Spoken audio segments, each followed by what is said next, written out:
dream to become the next Sir Isaac Newton or Albert Einstein? Learn physics from Professor Suborno Isaac Bari. I feel a little thirsty. Maybe I should drink a bit of water.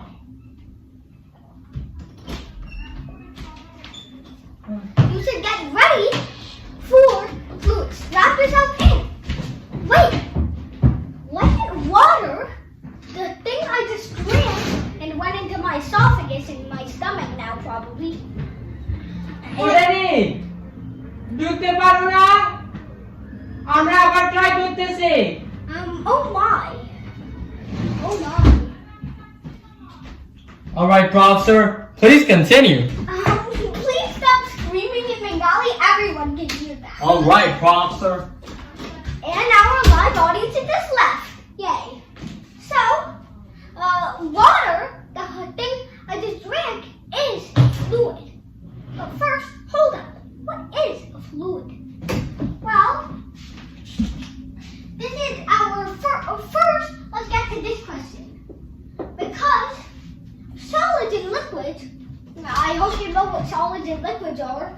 Solids and liquids are totally different things. One is like wavy and the other is straight, rigid, solid.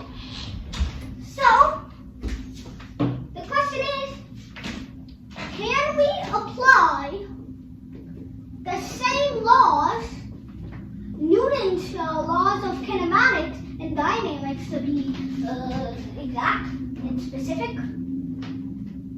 to liquids as to solids? So, Prof, sir, you're asking if we can apply the laws of solids to the laws of liquids? Yeah. So, I'm guessing no, because they're so different. One of them you can actually feel and touch. The other one, you can't even touch water. It's gonna crumble. You can kind of touch it. You can like put it in there. But technically, yes, it still applies. Really? Because at the microscopic level, solids and liquids are just a bunch of atoms. Say you take a block of iron. That's made like of trillions and trillions of iron atoms.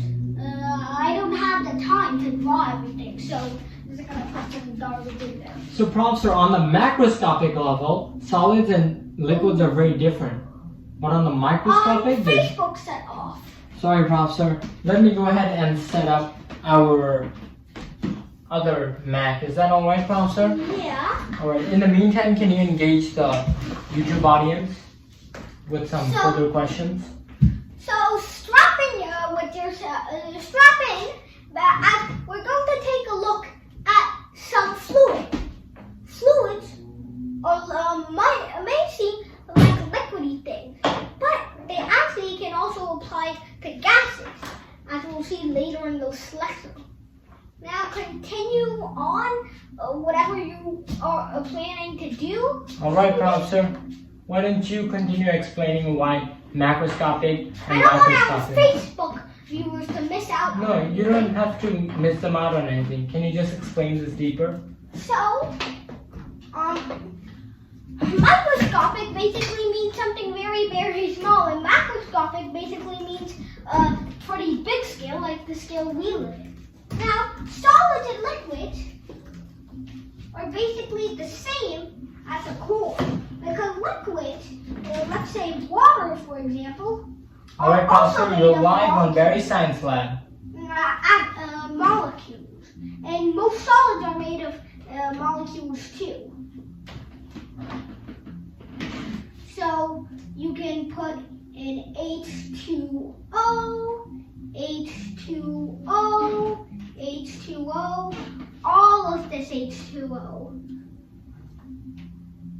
So at its core, they're actually really the same thing, because liquids and solids are made of the same thing, molecules. So now, yes, at its core, solids and liquids are basically the same thing. Speaking of solids and liquids, how are they the same thing? Hi, Mr. Alex Roby. You're a bit late today. Let's interrupt. Oh. Professor. So, but a liquid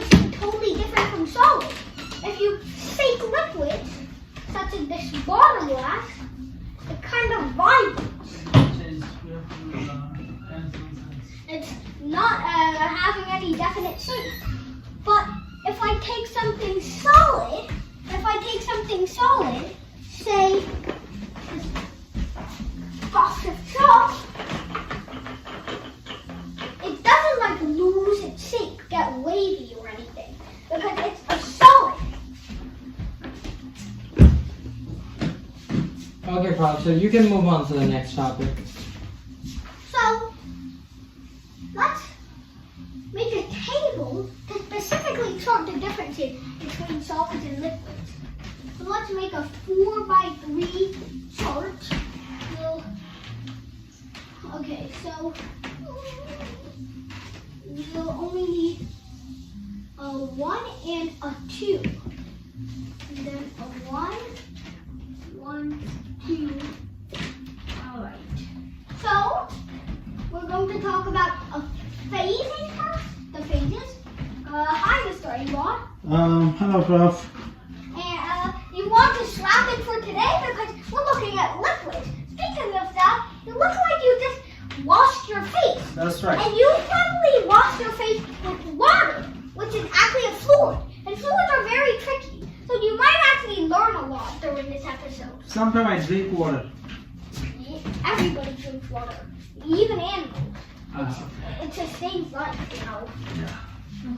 Gotta drink that H2O from time to time, you know. Cheers.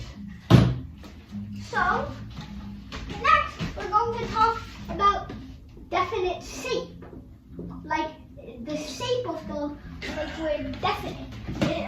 Can it be changed by at least a little bit of force? Finally, we're going to be talking about definite volume. The volume of a liquid change, or solid, or gas. So a solid definitely has definite shape. You know, with any regular force I can exert, doesn't really deform this marker. Although I know some of you are screaming that some objects have a breaking point, which is considered a concept in statics, which was the unit before. But those require significant amounts of force, even in tiny, small situations. At least for solid with this density. Gosh, this is hard to pull apart. So, it pretty much has a definite shape. Although I'll just put a question mark here, so you guys can just get a feel that this isn't always correct. Now, a liquid doesn't really have a definite shape because I have two cups here. This cup is kind of like a little thin guy. This cup is large and fat. So now, this guy is only very steep. This guy is very steep. While the other guy there is just a bit of markering, no worries. While the other guy is kind of like a mug that's very fat. No offense, Mr. Cup. It's going to be like this. Kind of looks a bit like this. And has a handle. Now you can obviously see that the two have a huge difference in shape. So, what would happen if, or do you think that this water would stay the same shape if I poured it into our other cup? Well, let's see. I'll be a bit careful with this. Now, as you can see, it molds into the new shape of our cup. So, it actually takes the shape of its surroundings. It actually takes the shape of its surroundings and fills up as much volume as it can. So, it doesn't really have a definite shape. Also, gases, we don't really have a good example of gases gases and you can't really see oxygen. But it spreads out and can fill any volume. It can fill out any volume just as it gets less dense. So it kind of doesn't have shape, a definite shape. But what about solids? Well, solids definitely have a definite shape. If I say drop them, my other marker in this glass, it doesn't really roll to the shape of the glass. Instead, it stays as it was outside of the glass. So it does have a definite shape. Well, most of the time, when you're not talking about statics. So now, definite volume, solids definitely do have that. It doesn't really change. Liquids also have a definite volume. They still have a limited volume. Gases can expand, so they don't really have a definite fixed volume at all. They break both of the rules that solid kind of has. So, gases are pretty much the opposites of solids. Now, how long has it been? 12 minutes. That's pretty good. So, now I've been saying the word dense a lot of the time. But really, what does density mean? Well, first let's look at what a fluid is. A fluid is mainly something that flows. Something that can flow. So, for example, water flows surprisingly well. I hope I don't spill any of this stuff. So you can see that water flows surprisingly well. Since gas is all over this room, you can expect it to flow well as well. Ah, that's a lot of wells. So now,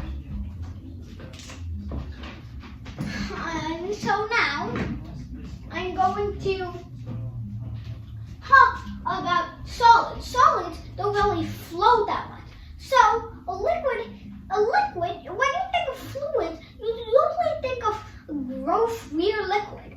But gases also apply to this technical rule. Gases also technically apply because they can fill out as much space as they want and they flow. Unlike solids. I don't know, solids would look a little bit like this if they flew. I don't know how it would look like. Maybe in your alternate universe you can show me if I can even communicate to aliens or something. So, this is a chart showing the differences between all the phases. And don't scream at me saying I didn't include plasma and Bose-Einstein condensates. No, we're not talking about that. And plasma is in way later levels of physics. We're looking at it way in the future, not right now. And we're never going to take a look at Bose-Einstein condensates. Like, that's just, no. That would take 1,000 years if we were actually to continue this series. So anyways, we know what fluid is, but what is density is our next question. By the way, this has been going on for 14 minutes, 25 seconds. All right, Professor. So, anyways, the live audience has just left us. Oh no. And we're going to take a look at what density, which will represent by rho, is. Density is measured in kilograms per cubic meter. And that basically says the whole thing about density. It's how much mass, so it's how much mass is stored in a certain volume, a certain unit volume. 1 meter by 1 meter by 1 meter. So 1 meter by 1 meter by 1 meter. So now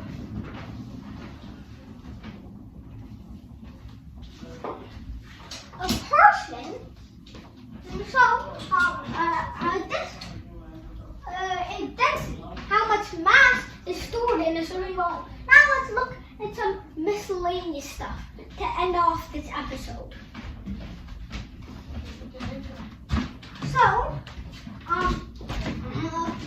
the density of water is actually pretty big. It's 1,000 kilograms per cubic meter.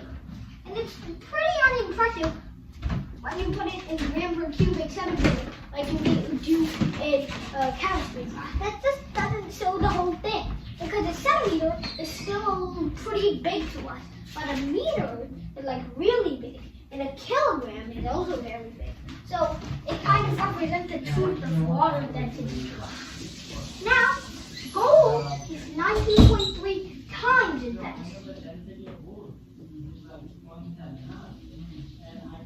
So, finally, off the list, we're going to have air, which is about 1 kilogram per cubic centimeter.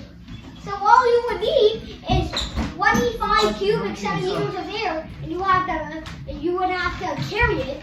It would be pretty hard to carry, a pretty big object. And that would be the same mass as me. Probably gonna add a little more mass from the cardboard box we're carrying on that air. So that would be technically, if the air can be diluted, the kilogram, how much mass I have. But I don't think you're ever going to carry a 25 meter cube, a 25 by 25 by 25 meter cube. So yeah, that's that. So for today, this is all we have to talk about. But for next time, we're going to be looking a little bit at pressure and something called hydrostatic equilibrium. Sublimation, quantum mechanics, we're not getting to that yet. That's going to be in maybe a year or so, because we're just starting from the basics and taking bite-sized steps up toward the top. With that, bye everyone! Subscribe to Bari Science Lab to fall in love with math and science, especially programming.